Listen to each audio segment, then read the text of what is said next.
அனைவருக்கும் வணக்கம். செய்யறிவு உலகில் செம்மொழி தமிழும் தமிழரும் என்ற மகாநாடு கனடா நாட்டிலே 2026 ஆண்டு 10ஆம் மாதம் 15ஆம் நாள் முதல் 2026 10-18ஆம் நாள் வரை நடைபெற இருக்கிறது. இந்த மகாநாட்டிலே உலகம் முழுவதிலும் உள்ள அறிஞர்கள், ஆய்வாளர்கள், கல்வியலாளர்கள் ஒன்றிணைந்து செம்மொழி தமிழ், செய்யறிவு, மெய்ப்பொருளியல், பண்பாடு, புலம்பெயர் வாழ்வு, உலகமயமாதல், வரலாறு, குமுக பொருண்மைய மேம்பாடு ஆகிய துறைகளில் இணைய சேவைகளை ஆராய்வதற்காக கூட இருக்கின்றார்கள்.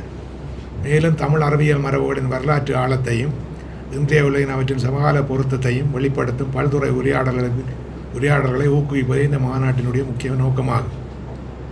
இந்த மகாநாட்டிலே பொருண்மைகள் அல்லது வகைப்பாடுகள் 6ஆக நாங்கள் வகுத்திருக்கின்றோம். தமிழும் செய்யறிவும், மெய்ப்பொருளியலும் பண்பாடும், பொருளியல் சிந்தனையும் வாழ்வியலும், தமிழர் வரலாறும் வாழ்வியலும், வடக்கு கிழக்கு பொருண்மைய மேம்பாடு என்ற 5 தலைப்புகளிலே இருக்கின்றோம். இதை பற்றி விரிவாக எங்களுடைய பேராசிரியர் ஐயா சண்முகதாஸ் ஐயா அவர் கூறுவார். அதற்கு முன்பு இந்த மகாநாட்டு குழுவினுடைய இலங்கை பிரதிநிதியாக நான் வந்திருக்கிறேன். என்னுடைய பேர் குவதாசன். நான் திருகோணமலை நாடாளுமன்ற உறுப்பினர். இங்கே பேராசிரியர் சண்முகதாஸ் ஐயா அவர்கள் வந்திருக்கின்றார். அவர் யாழ்ப்பாண பல்கலைக்கழகத்தின் முன்னே நாள் தமிழ்துறை பேராசிரியர். அவரை நீங்கள் எல்லாரும் அறிவீர்கள். அதேபோல் வணக்கத்துக்குரிய பேராசிரியர் போல் ரஹான் ஐயா வந்திருக்கிறார். அவர் கிறிஸ்தவ நாகரிகத்துறையினுடைய தலைவராக இருக்கின்றார். அதே மாதிரி இங்கே யாழ்ப்பாண பல்கலைக்கழகத்துடைய தமிழ்துறையினுடைய மூத்த பேராசிரியர் விசாகரூபன் ஐயா வந்திருக்கின்றார். எங்களுடைய கிழக்கு பல்கலைக்கழகத்துடைய தமிழ்துறை தலைவி திருமதி விஜிதா திவாகரம் அம்மையார் வந்திருக்கின்றார். இவர்கள் எல்லாரும் உங்களுக்கு கூடுதலான விளக்கங்களை அளிப்பார்கள். இப்பொழுது இந்த நான் சொன்ன 5 பொருண்மைகள், அதாவது தமிழும் செய்யறிவும், மெய்ப்பொருளியலும் பண்பாடும், பொருளியல் சிந்தனையும் வாழ்வியலும், தமிழர் வரலாறும் வாழ்வியலும், வடக்கு கிழக்கு பொருண்மைய மேம்பாடு என்ற தலைப்பு கீழே எத்தனை அமர்வுகள் நடக்க இருக்கின்றன, அந்த அமர்வுகளின் தலைப்புகள் என்ற விவரங்களை எங்களுடைய பேராசிரியர் மதிப்புக்குரிய சண்முகதாஸ் ஐயா அவர்கள் கூறுவார். இந்த மாநாட்டிலே பங்கு பற்றி கட்டுரைகள் வழங்க உள்ள ஆய்வாளர்களுக்காக இந்த மாநாட்டிலே 5 வகைப்பாடுகளின் கீழ் அமர்வு தலைப்புகள் கொடுக்கப்பட்டுள்ளன. இந்த அமர்வு தலைப்புகளை பின்பற்றி நீங்கள் உங்களுடைய கட்டுரைகளை, அதற்கு முன்னர் கட்டுரை சுருக்கங்களை எழுதுவதற்கு வாய்ப்பாக இருக்கும் என்ற காரணத்தினாலே இந்த 5 அமர்வு தலைப்புகளை நான் இப்பொழுது சொல்லுகின்றேன். முதலாவது தலைப்பு தமிழும் செய்யறிவும் என்ற விடயம். அந்த செய்யறிவு என்பது ஆர்டிஃபிஷியல் இன்டெலிஜென்ஸ் என்கின்ற அந்த ஆங்கில பதத்துக்கு தமிழ் பெயர்ப்பாக அமைகின்றது. ஒவ்வொரு சொற்கள் இருக்கலாம். இங்கே செய்யறிவு என்ற சொல் பயன்படுத்தப்படுகின்றது. தமிழும் செய்யறிவும் என்ற முதலாவது அமர்வு தலைப்பிலே செய்யறிவு உலகில் தமிழ், 2வது செய்யறிவு உலகில் மொழிபெயர்ப்பு, 3வது மெய்யறிவு உலகில் படைப்பிலக்கியங்கள், 4வது செய்யறிவு உலகில் கலைச்சொல்லாக்கம். இது முதலாவது அமர்வு தலைப்பு. அந்த தலைப்பின் கீழ் இந்த 4 விடயங்கள் அந்த தலைப்பின் கீழே ஆராயப்படும். 2வது மெய்ப்பொருளியலும் பண்பாடும் என்ற அமர்வு தலைப்பு. இந்த அமர்வு தலைப்பிலே மெய்ப்பொருளியலும் தமிழர் எண்ணப்பாடுகளும் என்ற ஒரு விடயமும், தமிழ் கலை மற்றும் அழகியல் என்கின்ற விடயமும், தமிழ் குமுக விழுமியங்களும் பெண்ணியமும். குமுகம் என்பது சமுதாயம் என்ற அந்த சொல்லுக்கு பதிலாக பயன்படுத்தப்படுகின்றது, உங்களுக்கு தெரியும். தமிழ் குமுக விழுமியங்களும் பெண்ணியமும், புலம்பெயர் தமிழரது பண்பாட்டு மாற்றங்களும் அடையாளம் பேணலும் என்கின்ற இந்த 4 விடயங்களும் மெய்ப்பொருளியலும் பண்பாடும் என்கின்ற இந்த 2வது அமர்வு தலைப்பிலே ஆராய்வதற்குரிய வாய்ப்புகள் இருக்கின்றன. மூன்றாவது அமர்வு தலைப்பு பொருளியல் சிந்தனையும் வாழ்வியலும் என்பதாகும்.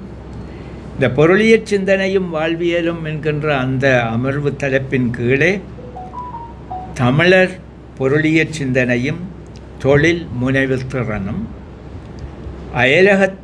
அயலகத் தமிழரது பொருண்மைய பங்களிப்பும் உலகமயமாதலும், மூன்றாவது விளிம்பு நிலை மக்களது வாழ்வியலும் இயற்கைசார் பொருண்மையமும், நான்காவது ஈழத்தமிழரது வாழ்வியலும் மறுவாழ்வும் என்கின்ற இந்த 4 விடயங்கள் மூன்றாவது அமர்வு தலைப்பாகிய பொருளியற் சிந்தனையும் வாழ்வியலும் என்கின்ற அந்த தலைப்பின் கீழே ஆய்வுக்கு உரியனவாக அமைகின்றன.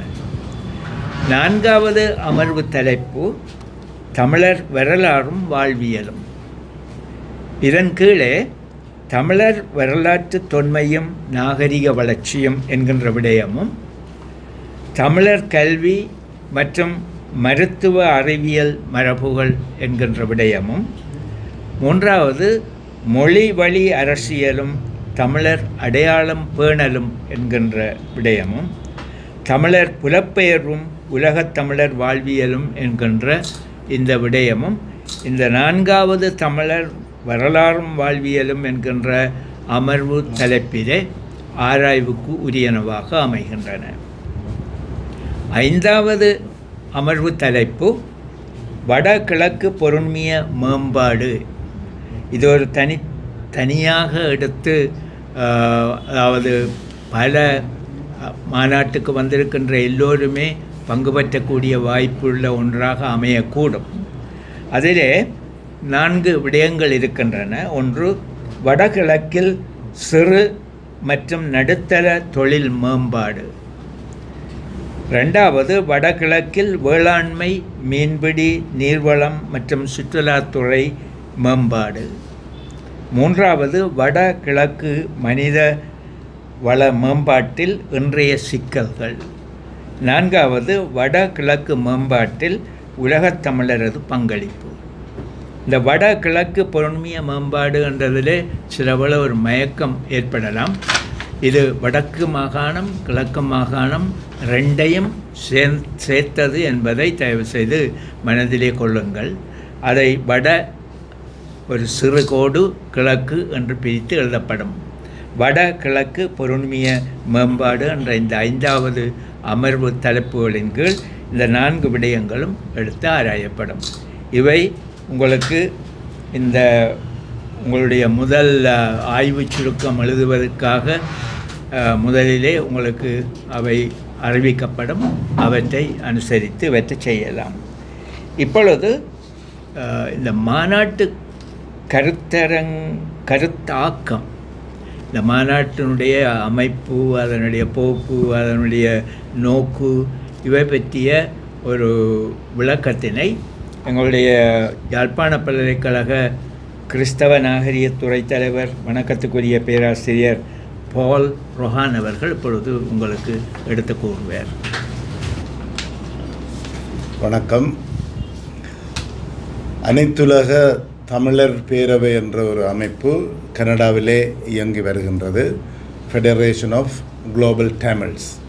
அதனுடைய ஆதரவின் பேரில் கடந்த ஆண்டு 2025ஆம் ஆண்டு அக்டோபர் மாதத்திலே இலங்கையின் வடகிழக்கு ஒருங்கிணைந்த அபிவிருத்தி பற்றிய ஒரு தலைப்பிலே ஒரு அனைத்துலக மாநாட்டை நடத்தினார்கள். அந்த மாநாட்டில் நான் நேரடியாக பங்கு பெற்றிருந்தேன். மிக சிறப்பாக அந்த மாநாடு நடத்தப்பட்டது. இந்த அனைத்துலக தமிழர் பேரவையினுடைய தற்போதைய இணைப்பாளராக இருக்கின்ற நிமல் விநாயகமூர்த்தி அவர்களுடைய ஒருங்கிணைந்த ஏற்பாட்டிலே அந்த மாநாடு நடத்தப்பட்டது. அதனுடைய ஒரு தொடர்ச்சியாக 2026ஆம் ஆண்டு அக்டோபர் மாதத்திலே 2வது அனைத்துலக தமிழ் மாநாட்டை நடத்துவதற்கு ஏற்பாடு செய்திருக்கிறார்கள். அதை பற்றி ஏற்கனவே எங்களுடைய மதிப்புக்குரிய பாராளுமன்ற உறுப்பினர் குகதாஸ் ஐயா அவர்கள் தெளிவாக சொல்லியிருக்கின்றார். எங்களுடைய பேராசிரியர் சண்முகதாஸ் அவர்களும் அந்த மாநாட்டினுடைய பொருண்மைகளை பற்றி, பிரிவுகளை பற்றி எங்களுக்கு சொல்லியிருக்கின்றார். நான் இப்பொழுது இந்த மாநாட்டினுடைய நோக்கம், அதாவது இந்த மாநாட்டுக்கு பின்னாலே இருக்கின்ற கருத்தாக்கம் என்ன என்றதை பற்றி சிறிது விளக்கலாம் என்று நினைக்கிறேன்.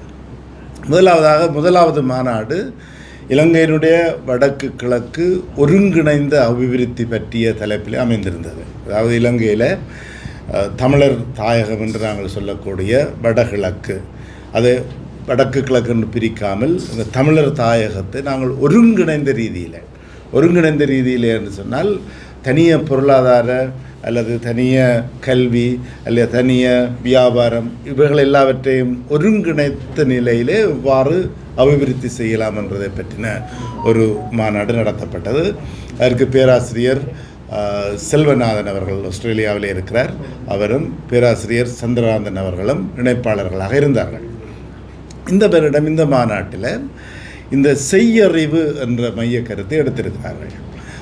எங்களுடைய பேராசிரியர் சண்முகதாஸ் ஐயா அவர்கள் சொன்னார்கள், ஆர்டிஃபிஷியல் இன்டெலிஜென்ஸ், நாங்கள் செயற்கை நுண்ணறிவு என்று சொல்லி நாங்கள் அதுக்கு கூடுதலாக பழக்கப்பட்டிருக்கிறோம்.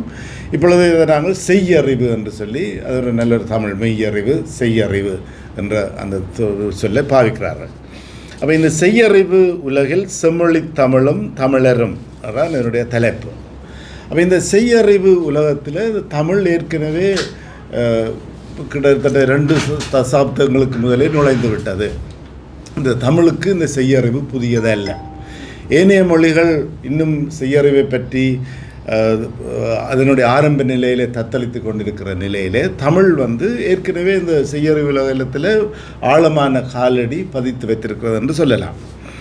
இந்த செய்யறிவு இந்த உலகத்தில் இன்றைக்கு பாரிய வாழ்வு மாற்றங்களை ஏற்படுத்தி மனித வாழ்வினுடைய எல்லா நிலைகளிலேயும் ஊடுருவி இருக்கின்றதை காணக்கூடியதாக இருக்கிறது.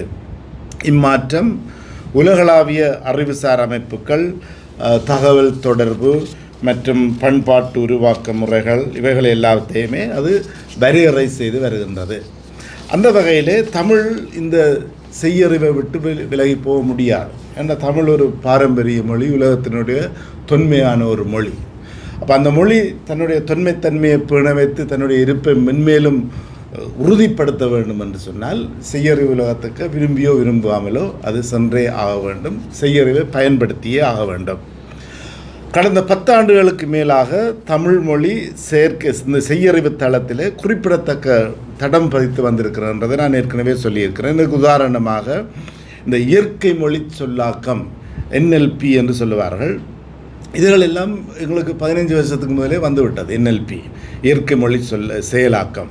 மற்றது பேச்சுணரி என்று சொல்லுவோம் நாங்கள், ஸ்பீச் ரெக்கக்னிஷன், அது ஏற்கனவே எங்களுக்கு வந்துவிட்டது. இயந்திர மொழிபெயர்ப்பு, மெஷின் டிரான்ஸ்லேஷன், அது ஏற்கனவே எங்களுக்கு தமிழில் மிகவும் பரிச்சயமானதாக வந்துவிட்டது.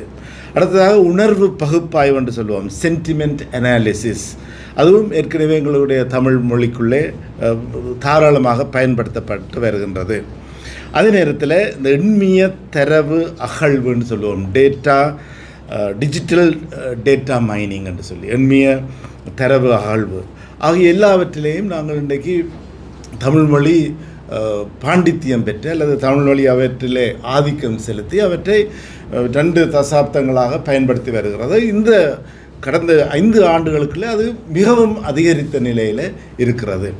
அப்போ அந்த பின்னணியிலே தான் நாங்கள் சமீபத்திய இந்த ஆய்வுகள், கல்வெட்டியல், எண்மிய மானுடவியல், மரபு பாதுகாப்பு துறைகளில் செயற்கை நுண்ணறிவின் பங்களிப்பை வலியுறுத்த வேண்டிய தேவைகளை இந்த தமிழ் மொழி மூலமாக வலியுறுத்த வேண்டிய தேவைகளை உணர்த்துவதற்காகத்தான் இந்த வருட மாநாட்டில் இந்த செய்யறிவை என்றதை மையமாக கொண்டிருக்கிறார்கள்.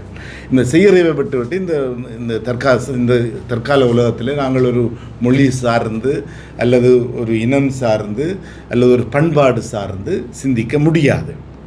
ஆகவே இன்றைக்கு நாங்கள் சமீபத்திய அந்த ஆய்வுகளினுடைய அடிப்படையிலேயும்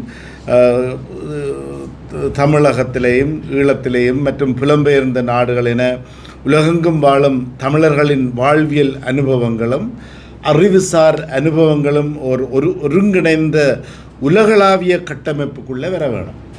இது நாங்கள் அந்த குளோபல் நாலேஜ் ஃப்ரேம்வொர்க்னு சொல்லுவோம், ஒரு உலகளாவிய அறிவு கட்டமைப்பு.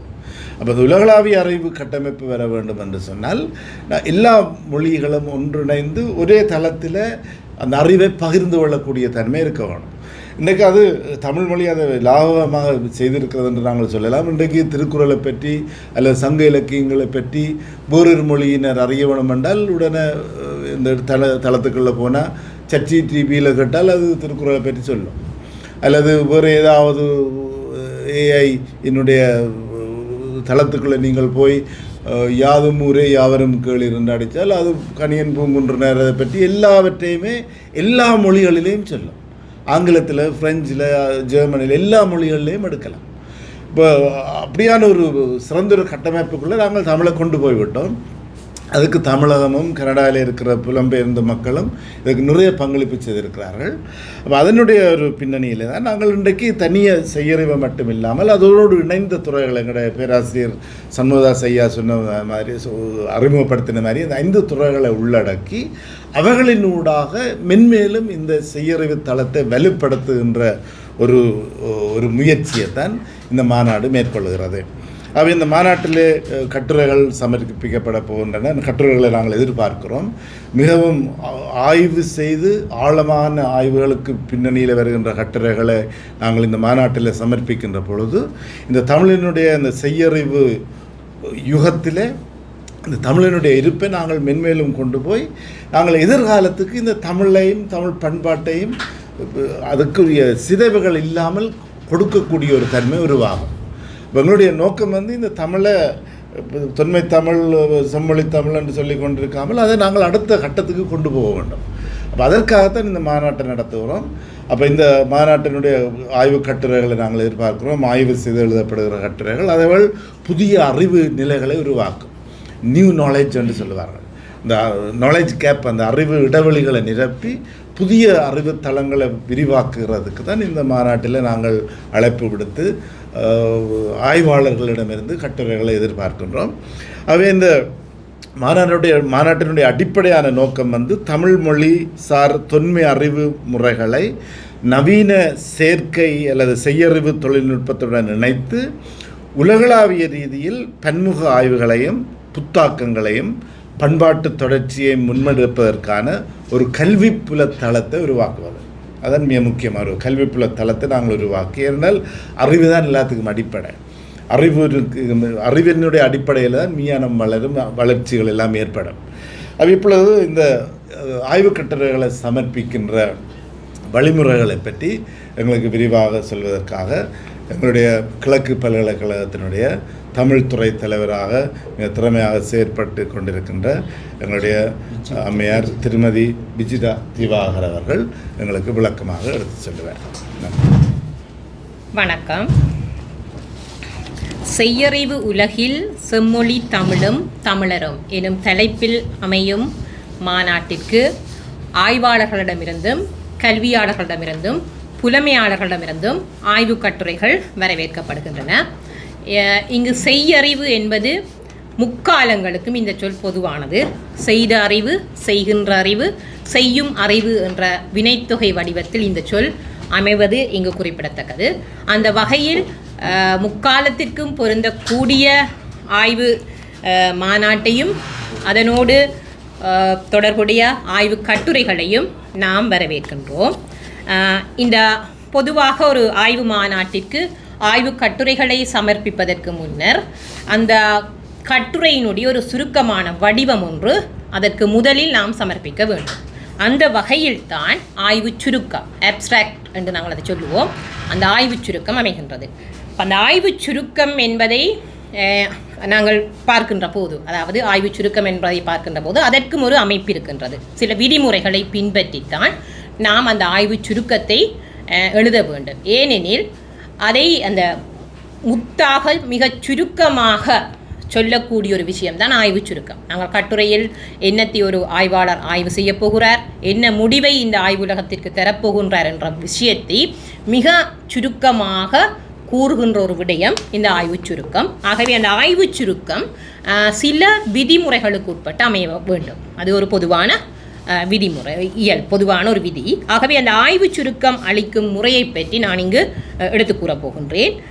பொதுவாக இந்த ஆய்வு சுருக்கம் அதாவது அந்த ஆய்வுக்கட்டுரை எழுதப்போகின்ற ஆய்வுக்கட்டுரை தொடர்பான ஆய்வு சுருக்கம் 250 தொடக்கம் 300 சொற்களில் அமைய வேண்டும்.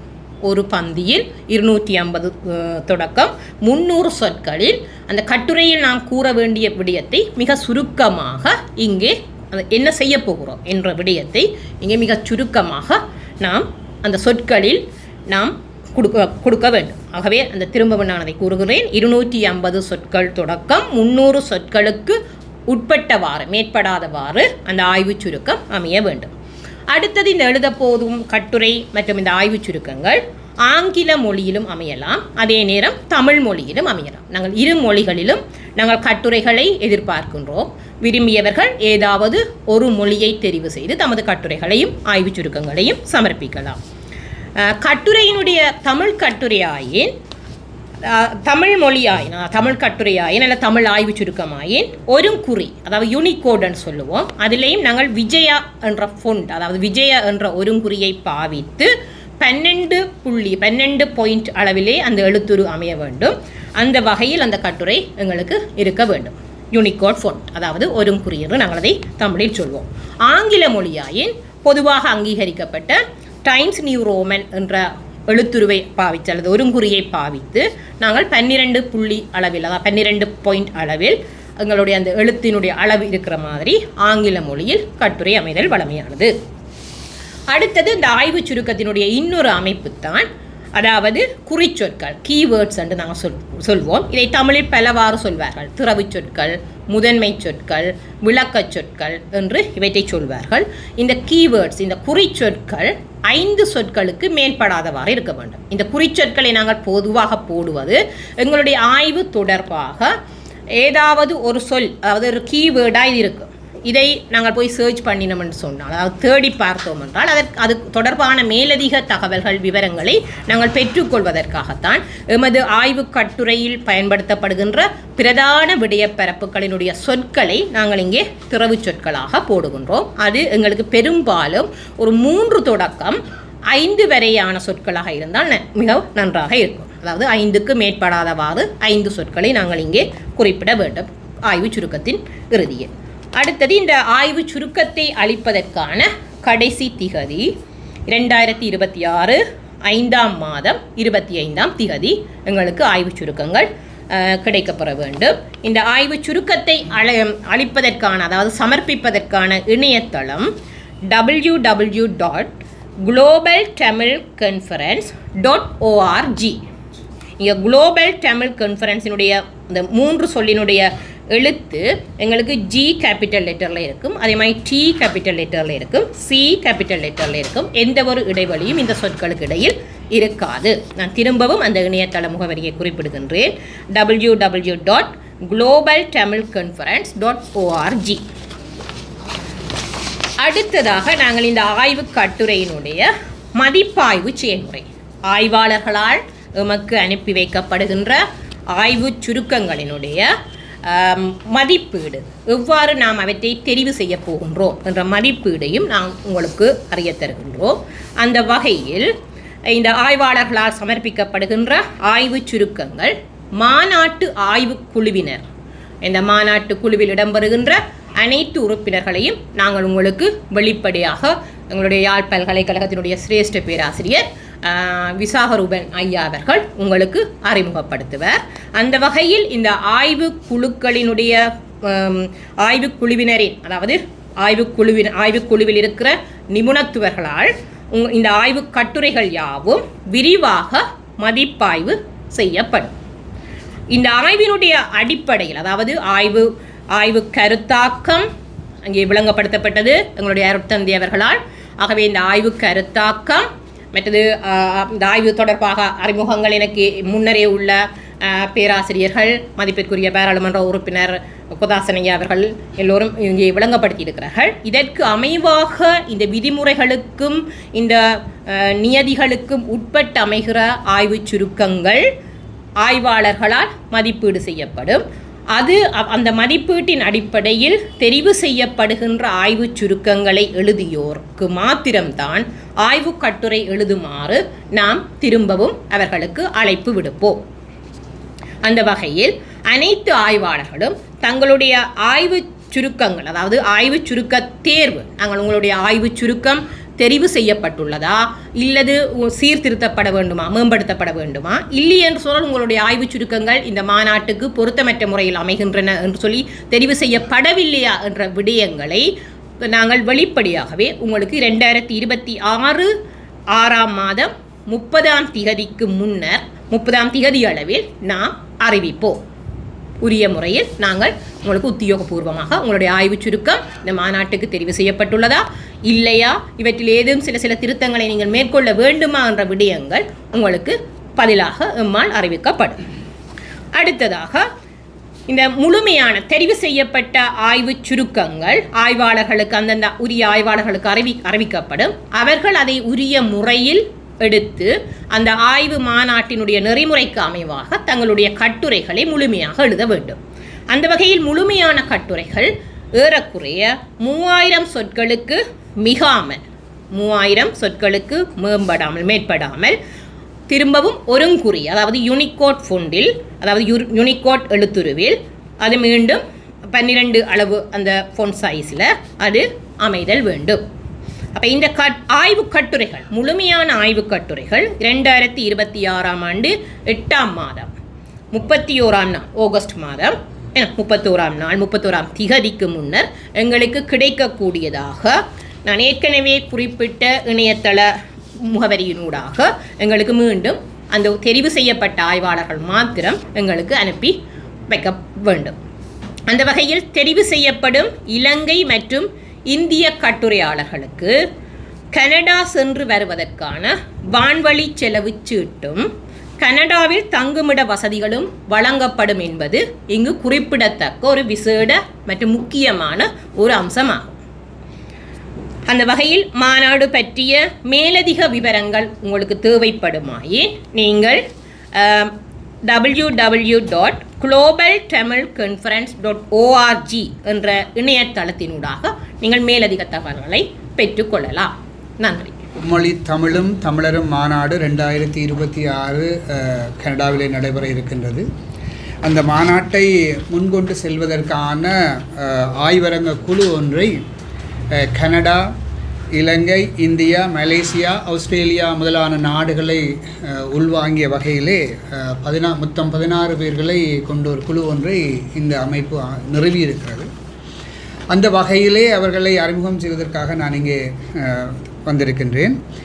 இதனுடைய இந்த மாநாட்டுடைய தலைவராக பேராசிரியர் முனைவர் நல்லூர் சரவணன் என்பவர் மெய்ப்பொருளியல் மற்றும் சைவ சித்தாந்தத்துறை தலைவர், சென்னை பல்கலைக்கழகம் அவர்கள் செயல்பட இருக்கின்றார். அதே நேரம் துணைத் தலைவர்கள் என்கின்ற வகையிலே கோச்சேயாஸ் இருவர் இங்கே செயற்பட இருக்கின்றார்கள். ஒருவர் பேராசிரியர் முனைவர் ஜோசப் சந்திரகாந்தன், அவர் மேனாள் பேராசிரியர் டொரண்டோ பல்கலைக்கழகம். அவர் எங்களுடைய யாழ்ப்பாண பல்கலைக்கழகத்தினுடைய கிறிஸ்தவ இஸ்லாமிய நாகரிகத்துறையினுடைய மேனாள் தலைவராகவும் பணியாற்றியிருக்கிறார். இன்னொருவராக பேராசிரியர் முனைவர் ஆனா செல்வநாதன் அவர்கள், பேராசிரியர் அளவை பொருளியல் துறை, கிரிபித் பல்கலைக்கழகம், ஆஸ்திரேலியா என்கின்ற நாட்டில் இருக்கின்றவர். துணைத் தலைவர்களில் ஒருவராக செயற்பட இருக்கின்றார். இந்த மாநாட்டின் உறுப்பினர்கள் என்ற வகையிலே பேராசிரியர் முனைவர் பே. காளிராசன் அவர்கள், மேனாள் துணைவேந்தர் அண்ணா பல்கலைக்கழகம் அவர்களும், பேராசிரியர் முனைவர் மூனா ராமசாமி, மேனாள் நாடகத்துறை தலைவர், தமிழ் பல்கலைக்கழகம் தஞ்சாவூர் அவர்களும், திரு அரு சௌரிராஜன், அறங்காவலர் குழு உறுப்பினர், தமிழ் வளர்ச்சிக் கழகம் அவர்களும், பேராசிரியர் முனைவர் இரா சீனிவாசன், மேனாள் பொருளியல் துறை பேராசிரியர், சென்னை பல்கலைக்கழகம் அவர்களும், பேராசிரியர் முனைவர் மா. விஜயபாஸ்கர், மேனாள் பேராசிரியர், சென்னை வளர்ச்சி ஆராய்ச்சி நிறுவனம் அவர்களும், பேராசிரியர் முனைவர் ஒப்பிலா மதிவாணன், மேனாள் தமிழ்துறை தலைவர், சென்னை பல்கலைக்கழகம் அவர்களும், பேராசிரியர் முனைவர் ஆனா சண்முகதாஸ், மேனாள் தமிழ்துறை பேராசிரியர் மற்றும் தலைவர், யாழ்ப்பாண பல்கலைக்கழகம் அவர்களும், பேராசிரியர் முனைவர் விசாகரூபன், யாழ்ப்பாண பல்கலைக்கழகம் தமிழ்துறை அவர்களும், பேராசிரியர் முனைவர் போல் ரொஹான், கிறிஸ்தவ நாகரிகத்துறை தலைவர், யாழ்ப்பாண பல்கலைக்கழகம் அவர்களும், பேராசிரியர் முனைவர் நாவண்ணா சுப்பிரமணியன், மேனாள் தமிழ்துறை பேராசிரியர், யாழ்ப்பாண பல்கலைக்கழகம் அவர்களும், பேராசிரியர் முனைவர் சி. சந்திரசேகரம், பேராசிரியர், தமிழ் கற்கைகள் துறை கிழக்கு பல்கலைக்கழகம் அவர்களும் திருமதி விஜிதா திவாகரன் தமிழ் கற்கைகள் துறை தலைவர் கிழக்கு பல்கலைக்கழகம் அவர்களும் பணியாற்ற இருக்கின்றார்கள். இந்த மாநாட்டுடைய இணைப்பாளராக செல்வி அபினா நிமல்ராஜ் அவர்கள் செயற்பட இருக்கின்றார்கள். நன்றி, வணக்கம். இதுவரையிலே செய்யறை உலகில் செம்மொழி தமிழும் தமிழரும் என்ற தலைப்பில் கனடா நாட்டின் டொரண்டோ மாநகரில் நடைபெற இருக்கின்ற தமிழ் ஆய்வு மாநாடு பற்றி பேராசிரியர் சண்முகதாஸ் ஐயா அவர்கள், பேராசிரியர் ரொகான் பீரிஸ் ஐயா, போல்ரகான் ஐயா அவர்கள், பேராசிரியர் விசாகரூபன் ஐயா அவர்கள், தமிழ்துறை தலைவி திரு விஜிதா திவாகர் அவர்கள் உங்களுக்கு விளக்கமாக கூறியிருக்கின்றார்கள். இந்த அடிப்படையிலே நீங்கள் அனைவரும் இலங்கையில் உள்ளவர்கள் சிறப்பாக இந்த வடகிழக்கு பொருண்மைய மேம்பாடு என்ற தலைப்பிலான கட்டுரைகள் எழுதுவதன் மூலம் நாங்கள் எங்களுக்கு மட்டுமல்லாமல் வடக்கு கிழக்கு மாநிலத்துடைய மேம்பாட்டுக்கு உதவலாம். இந்த கட்டுரையில் வருகின்ற செய்திகளை அடிப்படையாக கொண்டு பல அமைப்புகள், பல புலம்பெயர்ந்த தமிழர் அமைப்புகள் வடக்கு கிழக்கு மாநிலத்தினுடைய அபிவிருத்திக்கு அல்லது அதனுடைய மேம்பாட்டுக்கு உதவ ஆயத்தமாக இருக்கின்றார்கள். எனவே அறிஞர்கள் அந்த 5வது தலைப்பிலே கூறப்பட்ட வடகிழக்கு பொருண்மைய மேம்பாட்டிலே கூடுதல் கவனம் செலுத்த வேண்டும் என்று வேண்டிக் கொள்கின்றேன். அத்தோடு நீங்கள் அனைவரும் கட்டுரை எழுதக்கூடியவர்கள் அனைவரும் கட்டுரை எழுதி கனடாவுக்கு ஒரு முறை வந்து போக வேண்டும் என்றும் வேண்டுகோள் விடுக்கின்றேன். எனவே உங்கள் அனைவருடைய வடக்கு கிழக்கு தமிழ் மொழி மட்டுமல்லாமல் வடக்கு கிழக்கு சார்ந்த விடயங்கள் இதிலே அடங்கி இருக்கிற காரணத்தினாலே அனைவரும் இதற்கு ஒத்துழைப்பு வழங்க வேண்டும், இதிலே கலந்து கொள்ள வேண்டும், வடக்கு கிழக்கு மேம்பாட்டுக்கு ஆக்கமும் ஊக்கமும் அளிக்க வேண்டும் என்று வேண்டி இந்த இடத்தை எங்களுக்கு தந்த யாழ் ஊடக அமையத்தார்களுக்கு நன்றி கூறி விடைபெறுகின்றேன். நன்றி, வணக்கம். கனடாவில் நடைபெறவுள்ள தமிழ் மாநாடு தொடர்பான செய்தியாளர் சந்திப்பு இன்றைய தினம் யாழ் ஊடக அமையத்தில் இடம்பெற்றது. இதன்போது திருகோணமலை மாவட்ட பாராளுமன்ற உறுப்பினர் சண்முகம் குகதாசன் உள்ளிட்ட தமிழ் பேராசிரியர்கள் கலந்து கொண்டு இந்த ஊடக சந்திப்பை நடத்தினர்.